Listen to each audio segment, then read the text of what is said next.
Good evening, everybody. How's everybody doing out there? I hope everybody's doing well. And welcome to Thursday evening in MindSpout's Facebook Live.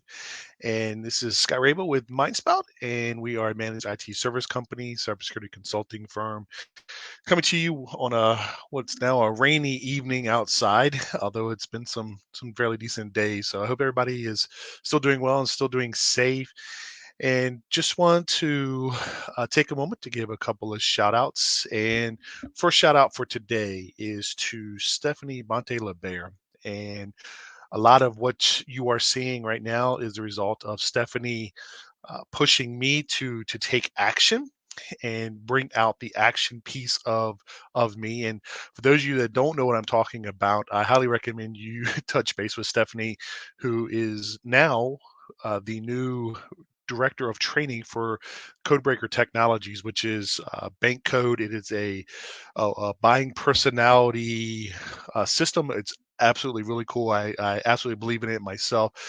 Absolutely check out Stephanie. I will post a link to her website in the comment section as well as tagging her. So certainly reach out to her. And second, probably more importantly, probably should have been the first shout out I did, but my wife Rachel, who currently is upstairs in our house taking care of our little daughter Gabby, so that I can come to you with things like this and hopefully provide some valuable information. So without her behind the scenes, this wouldn't be possible. So kudos to both of those women in my life. Thank you for all the help that you provide to help this be possible. So this evening, I want to talk a little bit about three topics: home office networks, a Zoom update, and then the NFL draft, which will be happening in, I think it's 2 hours now. And this is going to be uncharted territory for them with it being a virtual draft. So, first thing, home office networks. And I read an article, I saw it yesterday and I saved it. And it was a research that was done by a company called BitSight. And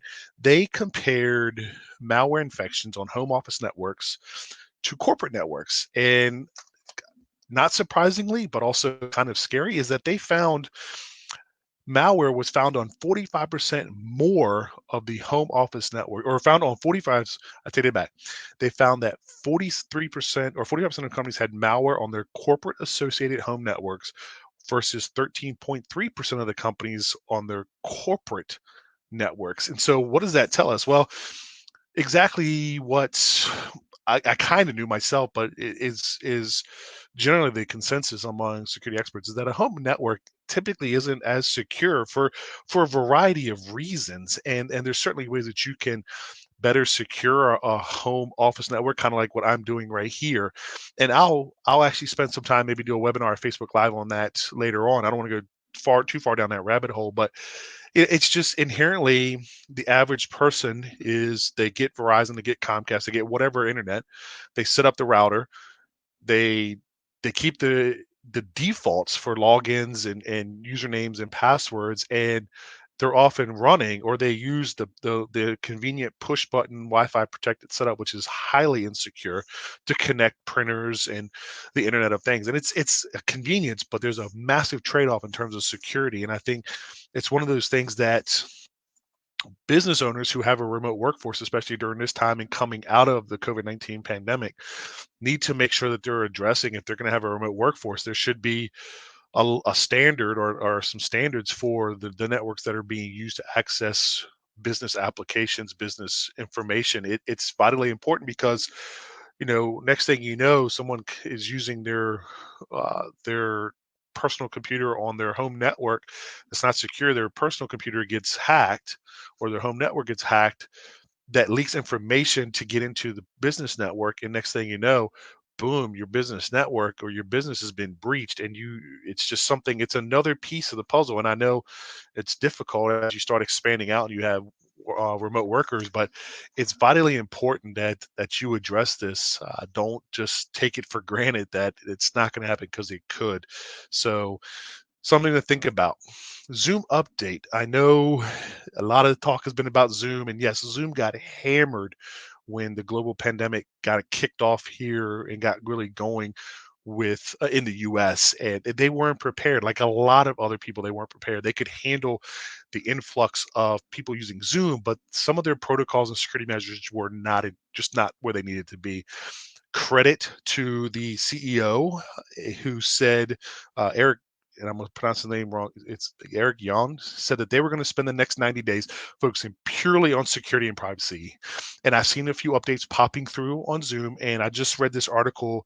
It came out yesterday that later this week, and I haven't seen it today, so maybe tomorrow, they're pushing out another update to continue to boost their security features, enhance their security features, and they're saying by the end, at least what the article said, is that by the end of May, if I saw correctly, yes, by the end of May, they would actually be pushing out a more robust encryption that would be end-to-end encryption, and that's one of the biggest things that they got nailed for is kind of a false advertising. They said, hey, your stuff is encrypted when in fact it really wasn't. So that will be coming out. They're calling it the Zoom 5.0. That if it's version 5.0, but you should see an update. And as you've heard me talk about before, if you see that update come through, say yes. Now, again, be careful. Phishing emails could start. Don't, it should prompt you when you open Zoom, hey, there's an install, there's an update to be installed.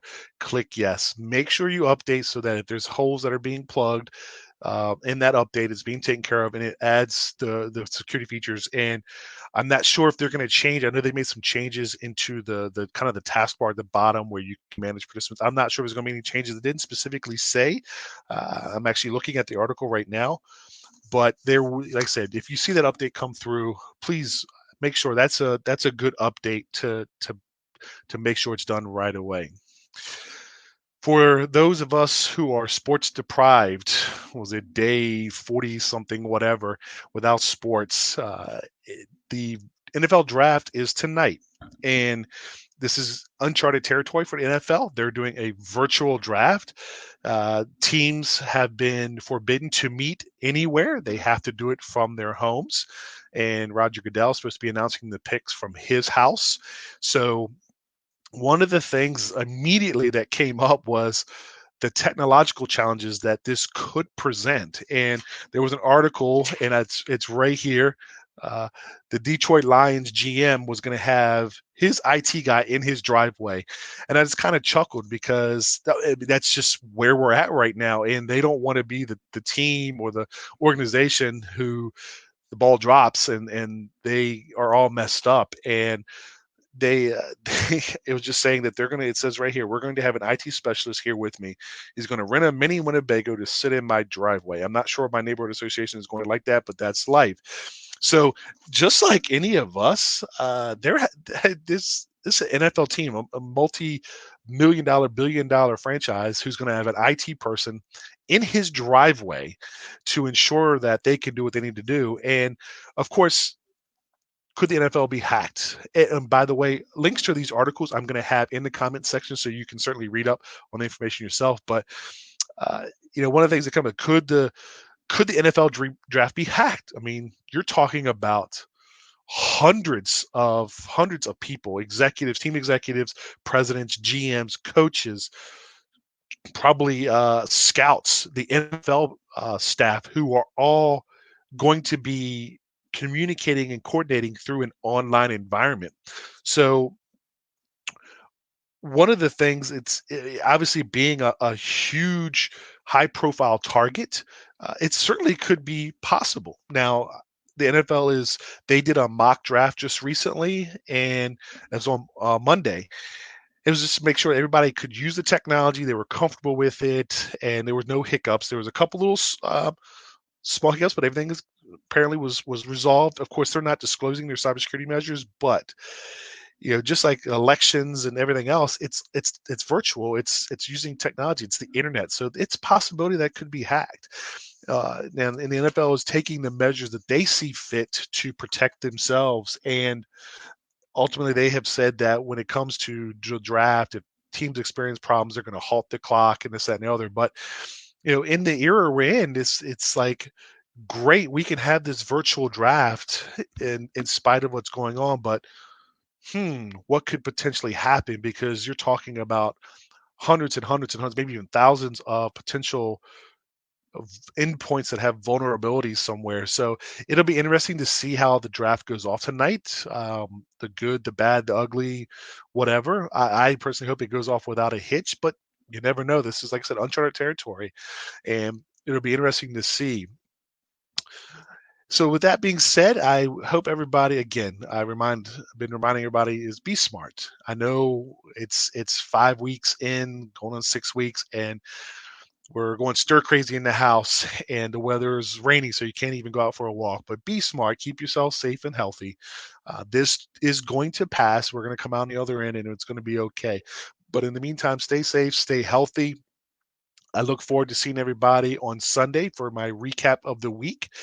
Feel free to post comments, ask questions, concerns. Love to dialogue more about these topics or anything else that you may want to know about.